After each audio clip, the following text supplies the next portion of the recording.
അതാ ഉഹദിന്റെ രണാങ്കണത്തിൽ ഉമ്മു ഉമാറ റളിയല്ലാഹു അൻഹാ റസൂലുള്ളാഹി സ്വല്ലല്ലാഹു അലൈഹി വസല്ലം തങ്ങൾക്ക് വേണ്ടി ജീവൻ കൊടുത്തു. മൽതഫത്തു യമീനൻ വലാ ശിമാലാ, ഞാൻ വലത്തോട്ട് തിരിഞ്ഞാലും ഇടത്തോട്ട് തിരിഞ്ഞാലും അവിടെയെല്ലാം ഉമ്മു ഉമാറ എനിക്ക് വേണ്ടി സംരക്ഷണത്തിനുണ്ട്. അത് യുദ്ധം ചെയ്യാൻ പോയതല്ല, സ്വഹാബത്തിന് സേവനം ചെയ്യാൻ ഒട്ടകക്കട്ടിലിൽ ഇരിക്കാൻ പോയതാണ്.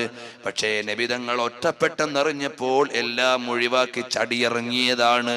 അങ്ങനെ ഉമ്മു ഉമാറ റളിയല്ലാഹു അൻഹയുടെ ജീവിതം ഹബീബായ നബി തങ്ങൾക്ക് വേണ്ടി പണയം വെച്ചിട്ട് ഇബ്നു ഖുംആ എന്ന ധിക്കാരി വലിയൊരു കുന്തം കൊണ്ടുവന്നിട്ട് ബഹുമാനപ്പെട്ട ഉമ്മു ഉമാറയുടെ തോളത്ത് ആഴത്തിലങ്ങ് കുത്തിയപ്പോൾ വേദനിച്ചങ്ങിരുന്നു പോയി.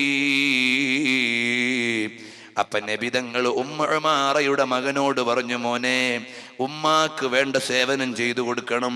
അപ്പൊ ഉമ്മ പറഞ്ഞു, മോനെ എന്നെ നോക്കണ്ട, നീ റസൂലുള്ളാഹി സ്വല്ലല്ലാഹു അലൈഹി വസല്ലം തങ്ങളെ നോക്കിക്കോ, ഞാൻ മരിച്ചാൽ ഇവിടെ ഒന്നും സംഭവിക്കാനില്ല.